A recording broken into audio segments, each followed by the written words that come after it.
So ayan, ito na yung part 2 natin mga kabutingting. Ito yung ating isusunod at ang brand nito ay Dowel na 18 inches ang LC at ang gamit na LC nito ay banana type. Ito ay ibababa ko lang mga kabutingting at sa baba natin ito titirahin. So yan, ibaba ko na yung isa, yung kasunod mga kabutingting. So gagamit lang tayo dito ng digital tester at select naman natin ito sa OL or sa continuity. Kita ba? Yun lang. Dali lang. Ganyan muna natin para makita nyo. Tapos saka natin yan ilalagay yung ating tester sa taas. Tapos yan, yun lang natin yung switch. Tapos tignan natin dito kung mayroon ba tong reading. Yan, mayroon tayong nare-reading mga kabutingting, kaso masyadong mababa. Lagay natin sa number 2. Yan, mayroon din number 3. Kaso ay napakababa. So ito ay ating try lang na gagawin kung ito ba ay hindi problema yung motor mga kabutingting. Kung na itong electric pang kuya. Yan, saksak ko lang dito yung power cord at hindi nyo na makikita. Tapos switch ko lang. Yan, umaandar din siya kaso ay mabagal. So dahil mabagal yan, pwedeng bushing ulit or pwedeng kapasitor lang. So titignan natin itong shafting niya kung ito ba ay maganit o kailangan palitan din ng bushing. Ako, tigas. Gamit tayo ng side cutter. Tuyok siya, no? Oo, kaso mabagal.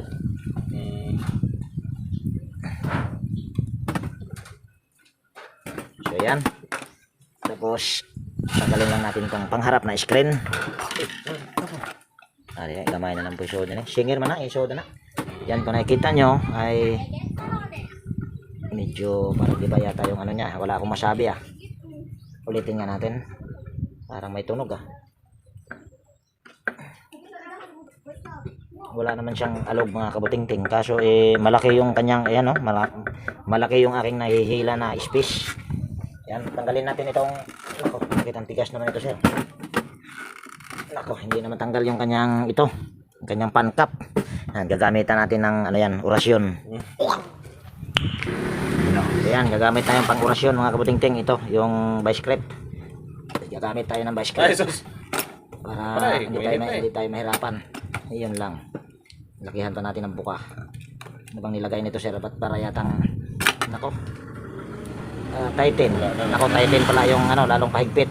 Dapat pag ganito pala, kagguwang talaga kating. Nagugutom na yata ako mga kabuting. Ayan, natanggal din. Tapos ayan parang malaki yung kanyang spacer. Malaki yung nahihila ko pero wala naman siyang halog. Tingnan natin ito, babaklasin natin. Tingin ko nito nabiyak yung kanyang spacer nito or yung pinaka pan cooler spacer. So ito ay ating kakalasin lang natin yung 4 na tornilyo sa pangharap ng motor at sunod tanggalin natin yung switch, ganoon din yung knob at yung tornilyo sa likod. So hindi ko na ipapakita yung pagtanggal yan kung sabagat tinuro ko lang. So yan, bali natanggal ko na yung pinaka cover sa motor at ito nga, yan nga yung sinasabi ko mga kabutingting. Basag yung kanyang air cooler,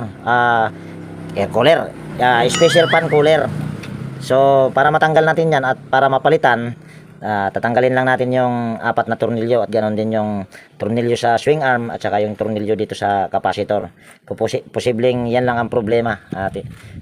Yung pinaka tawag nito, pinaka spacer kung sa madaling salita. At mayroon na siyang ano ba to sir? Bubuyog. Bubuyog. Bahay ng bubuyog. Pinabahayan na.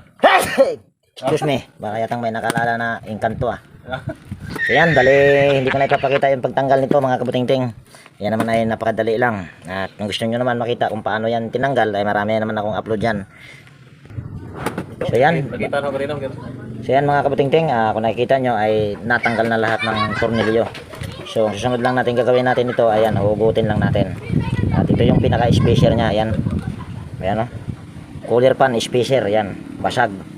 Kaya siya nahirapan sa pag-ikot dahil yung cooler pan spacer ay basag. At swerte si sir kung wala itong naputol. Pero siguro ay wala namang naputol siguro dahil kung may naputol ito na hibla ay hindi naman to aandar. So pwedeng walang putol. So pagpagan lang natin, kunwari lang. Tapos, kung pagbabasihan natin yung shafting, yan o, napakakinis. Ganon din sa kabila, yan, kita naman. Hindi ko na siguro babaklasin.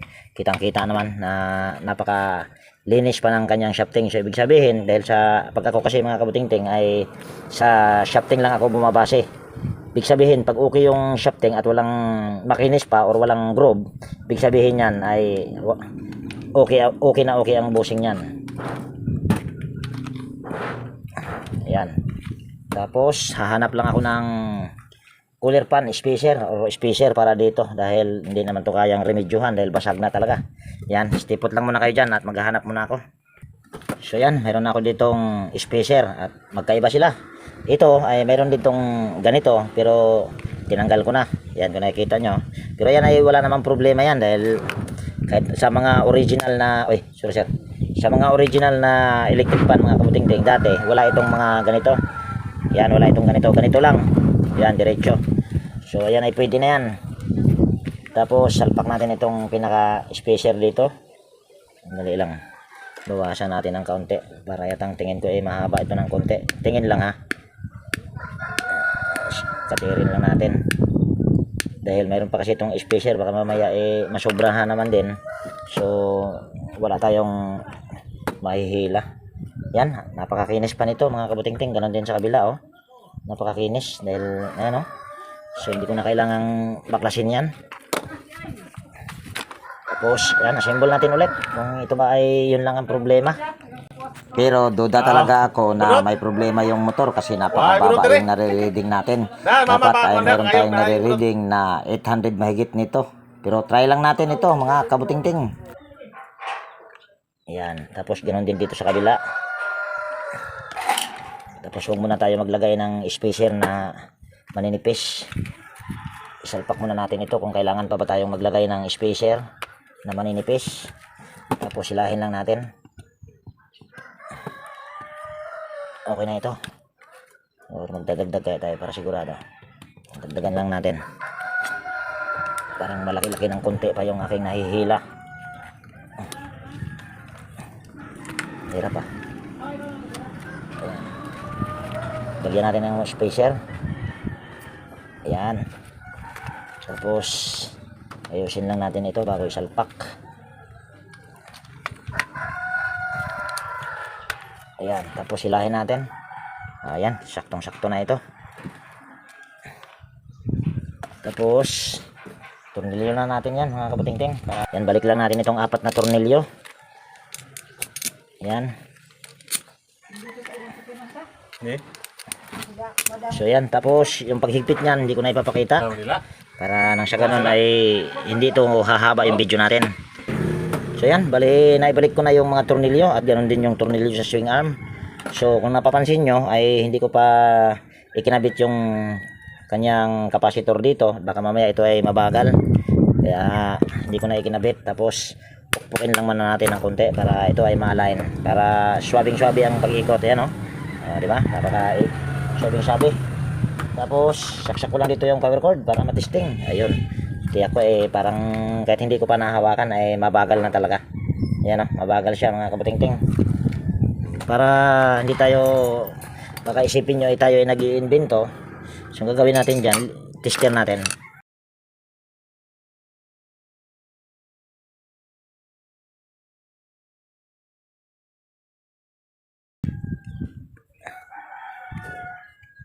Ayan, sagad na sagad talaga. Pinahirapan tuloy yung sarili. Ayan, ito yung ating iti-tester. On lang natin itong ating tester. Select natin ito sa capacitance. Ayan. Tapos ito ay 1.5 microfarad. Yan, kitang-kita naman. Tapos saka natin ito iti-tester. Yan.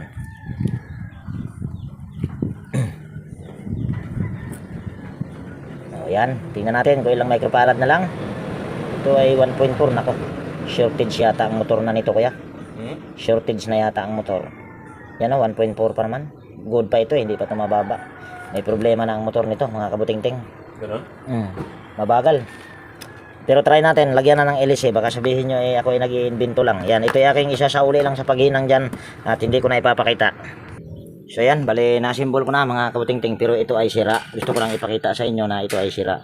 Itong capacitor niya, ito yon, mayroon akong ditong nare-reading na 1.4 pa mahigit. So, ito ay 1.5, so hindi pa naman talaga ito totally nasira.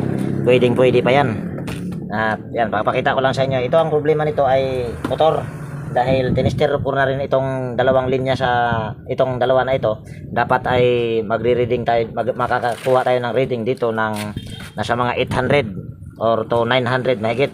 Dahil hindi naman to kakapalan yung kanyang stator. Yan, testing lang natin. Yan o, ganoon pa rin. Yan o, number 1 yan. Halos hindi makaikot. Kahit number 3 natin ito, hindi matutuwa yung mayari. Yan, ayan, naka number 3 na yan o, napakabagal. So ibig sabihin, pag mga ganyan, kahit babaguhan pa natin ito ng bushing at saka capacitor, ganon pa rin yan, basta motor na ang problema. So dito ay iwan ko lang kay sir kung magpapakonvert siya ng motor, pero mayroon pang siyang ipapatignan. Alin ba isusunod mo, sir? Yung kamo. Ayun, yung kulay puti, yung Panasonic, mga kabutingting. Iwan ko lang kung Panasonic ba yan na Panasonic na medyo bago-bago na yan, mga kabutingting. So ayun ay aking kukunin lang. Sabi muna natin ito, mukhang sumablay ako dyan, mga kabutingting. Kung hindi lang sana motor ang problema, akala ko spacer lang at saka capacitor. Yung pala ay motor na, kagbuwang talaga. Yan. So yan, mga kabutingting, itong motor na ito, gusto ni sir ay doon ikakabit. So tayo ay magko-convert nito. Ito yung motor ng Panasonic at hindi ko na ibinahagi sa inyo yung pagkalas. At mayroon lang ako ditong napansin. Yan, itong capacitor na ito ay kinapasitoran ng 3UF yata.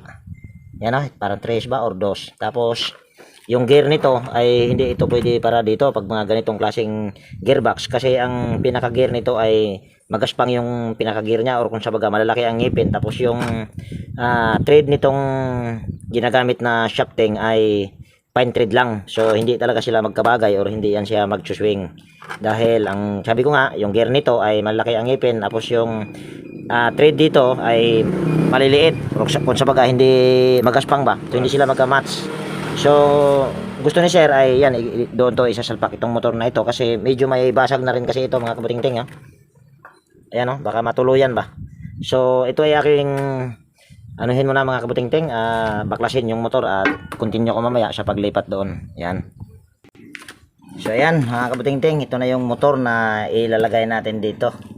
At ito, may problema din yung bushing nito, dahil kung pagbabasihan natin yung rotor, ito ay ginawa na rin kasi, mga kabutingting. Yan kung nakikita nyo, kung pagbabasihan natin yung rotor, ayan, may gas-gas na. So ibig sabihin may problema din yung bushing nito. Pero yung bali, ito lang yung ating ililipat doon, yung housing nito at saka yung kanyang shafting, at ganun din yung gearbox, ay yun ang gagamitin. Kung sa baga ang kukunin lang natin dito ay yung motor at saka itong rotor. Yan, tanggalin na natin lahat yan. Tapos ito tatanggalin natin. Gagamit lang tayo dyan ng martilyo, at saka dali lang, kukunin ko muna yung isa pa. So ayan, bali ito yung gagamitin natin sa pagtanggal nitong rotor. Gamit lang tayo dyan ng martilyo.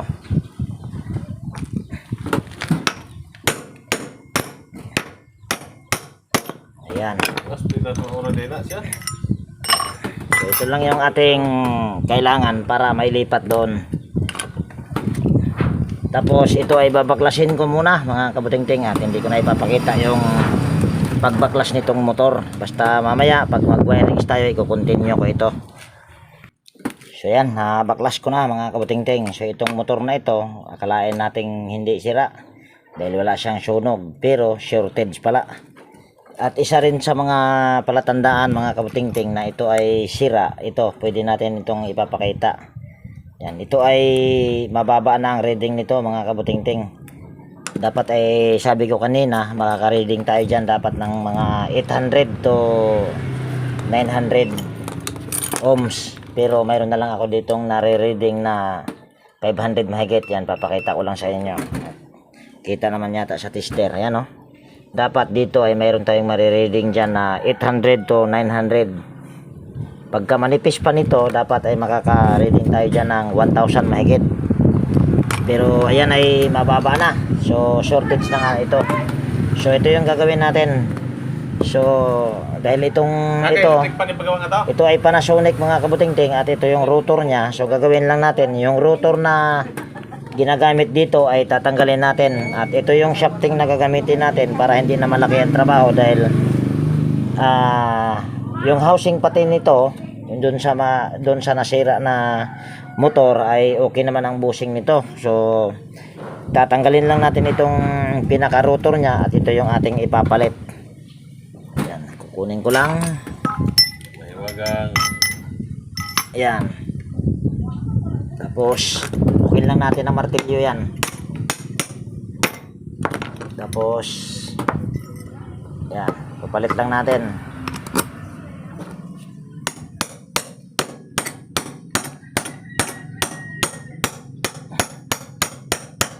Yan, ako wala na sukat-sukat mga kabutingting. Mukhang sumobra yata ah. Bukin lang natin papalik dahil sumobra. Ayan, pwede na yan. Kung sa tansya na lang or estimate. Tapos ito yung ating ipapalit. Yan. Para hindi tayo mahirapan, ito tayo mag-una. Yan. Kita to. Tapos itong kapasitor nito dahil 1.5 lang, hindi na yan pwede dahil itong stator na ito ay makapal. So magpapalit tayo ng ano nito, kapasitor. Ito naman ay yan, ito ay good naman ito dahil nakaka-reading pa tayo ng 1.4 pero hindi ko nagagamitin yan. Tapos dahil makapal yung stator nito, ay yung pinaka-rewinding nito, pinaka-rewind. So ang gagawin natin diyan ay puputulin na natin ito. Dahil siguradong sasabit ito. Yan. Kahit naman yan ay wala yon, wala namang problema mga kabutingting. Yan, ito ay ating pasok lang.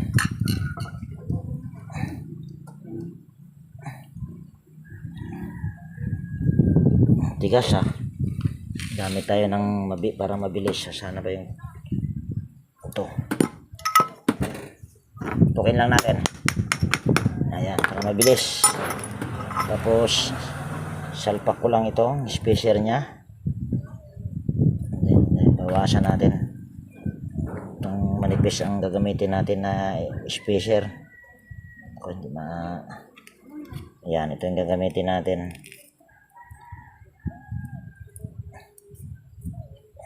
Ayan. Tapos ito ay ating yan, salpak. Tapos kung makikita nyo, sigurado yung kung hindi ko ito pinutol, sasabit yan dyan sa pinaka winding nya. So yan.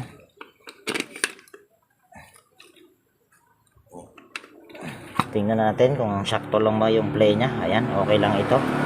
So sunod lang natin gagawin, ayan, ito lalagyan lang natin ng tornilyo yan. Tapos ito tornilyo din natin dito. So yan, hindi ko na ipapakita yung pagtornilyo niyan. So ayan, bali na tornilyo ko na mga kabutingting. So balik lang natin itong kanyang C-clip pala. Yan. Tapos dahil ito ay ang gamit din naman dito na switch ay rotary switch din naman, pero ililipat lang natin dito. Yan, at ito ay magpapalit ako ng capacitor dahil ang capacitor nito na nilagay ay 2 UF, 3 UF. Dapat nasa mga 2 lang dapat ito dahil pag mga ganito kakapal na stator, hindi kakayanin sa 3 at tingin ko ibibigay talaga. Buti, ewan ko lang kung hindi bumigay ang motor nito. Pero tingin ko naman ay hindi. Ayan. Common ito ay kulay black. Ayan, kung nakikita nyo, nilagay ko yung kulay black dito sa isang linya sa power cord. Tapos lalagyan lang natin ito ng soldering lead, yung wire para maihinang natin dito sa rotary switch. So ayan, bali nalagyan ko na siya ng soldering lead yung wire mga kabutingting, at pasensya na kung hindi ko ipinakita. Pag mga ganitong modelo ng electric pan, ito ay Panasonic na F-40. Ayan, F-40LYP. Ang number 1 nito ay kulay dilaw, at yung number 2 nito ay kulay asol, at number 3 nito ay kulay puti. So ito ay ating iwa-wirings lang dito, or hinang yung number 1, ito yung dilaw.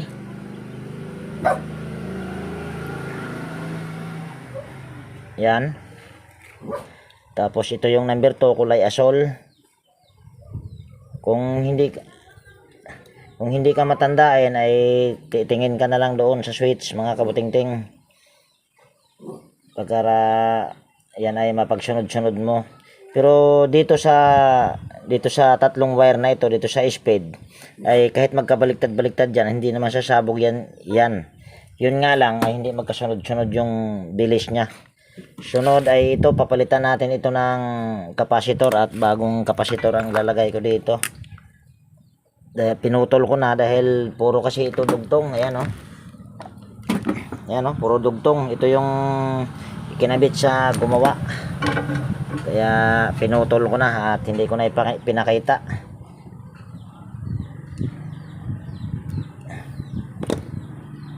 Ito maiksi. Nako, lalong umiksi, kagwang.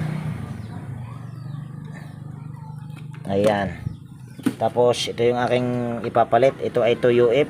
Kaso ayaw mag-focus yung camera natin. Nako, naloko na. Dali lang, pupunasan ko yung camera. So ayan, basta ito ay 2UF mga kabutingting. Ayaw pa rin mag-focus yung camera natin. Kagwang na camera ito. Naghahanap na ng kapalit. Yan.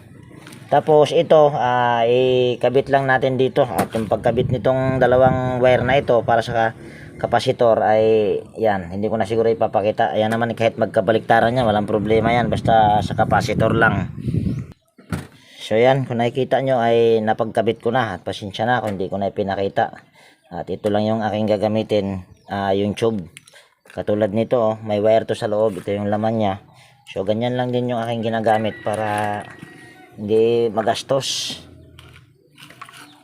Tapos itong kapasitor na ito, dito natin sa gilid dahil may switch na ilalagay dyan. Tapos gaganituhin lang natin yan. Tapos tutornilyo na natin ito.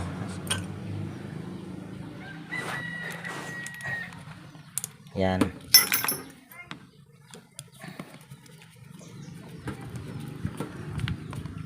Yan. Tapos itong swing arm niya ay papalitan din natin dahil maiksi yung kanyang swing arm, dahil manipis kasi yung stator, at yung ipinalit nating stator ay makapal. So papalitan din natin yung swing arm, at yung swing arm nito na original sa Panasonic yung aking ikakabit. So yan, ito yung original niya na ano. Tingnan natin kung magkaparehas ba. Yan oh, hindi magkaparehas ng konti, pero pwede natin itong i-bend para humaba ng konti. Kasi ang Panasonic mayroon siyang adjuster sa leeg, dito sa pag ikot-ikutin mo siya, naiikot-ikot lang. So ito ay humaba na siya ng konti. Yan, kung nakikita nyo, yan, hindi na parehas. So kabit ko lang ito dito. So yan, nakakabit ko na, at pasensya na kung hindi ko na ipinakita. Hahaba na naman kasi yung video natin. Tapos kabit lang natin tong tornilyo sa swing arm.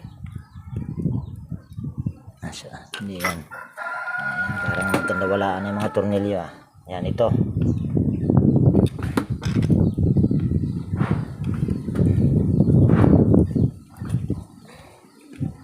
Yan. Tapos lagay lang natin itong switch. Tornilyo lang natin.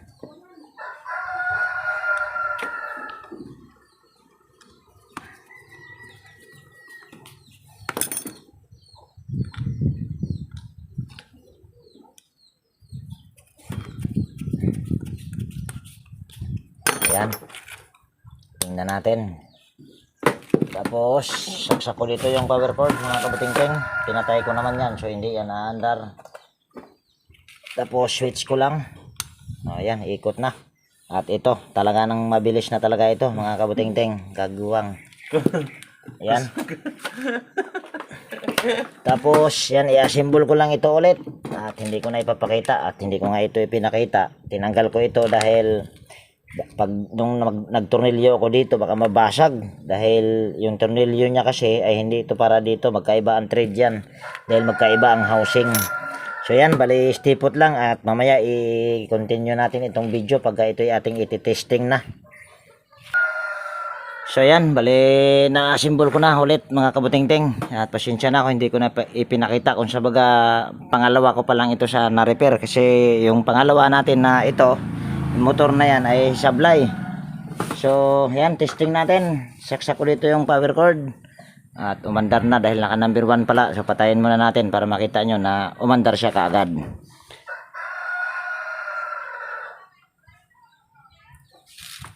Yan, matagal huminto. So ito ay ating pihitin sa number 1. Yan, kung nakikita nyo ay andar kaagad at umiikot talaga kaagad. So, mabilis talaga ito mga kabutingting dahil ito ay 18 inches na banana type ang LC. At hindi pa siya maalog. Original niya pa siguro itong LC. Lagyan natin sa number to.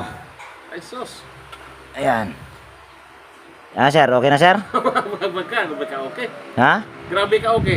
Grabe ka okay mga kabutingting. So, ibig sabihin, okay pa sa all right. So, yan ay okay na ito. Kung sa bagay yun, okay na rin. So, hindi ko alam kung alin ang susunod. Alin sunod, sir? Ito. Akala ko ba may lakad ka? Hindi na? Lakad. Ikaw? Baging. Ano, pagbalik mo na lang? Ikaw naman masusunod. Pabalikan ka? Pwede rin, sir. Okay. Sige, sige. Sunod ako. Sige, ito na lang muna. Ito na lang muna. So, yan, ito na lang daw muna yung dalawa mga kabutingting kasi ito si sir ay may lakad pa. Kung sa baga dalawa lang ang aking na-repair. Pangatlo sana kasi sumablay naman yung isang motor. So dahil may lakad si sir, so dito ko na tapusin yung video natin sa araw nito. At sir, salamat pala sa inyong tiwala. Babatuhin ko pa naman sana yung bubong. Susunod ko. So yan mga kabutingting, dito ko natapusin yung video natin sa araw na ito. At kung nagustuhan mo itong video nito at kung mayroon ka ditong natutunan, baka pwedeng pa-like at paki-share.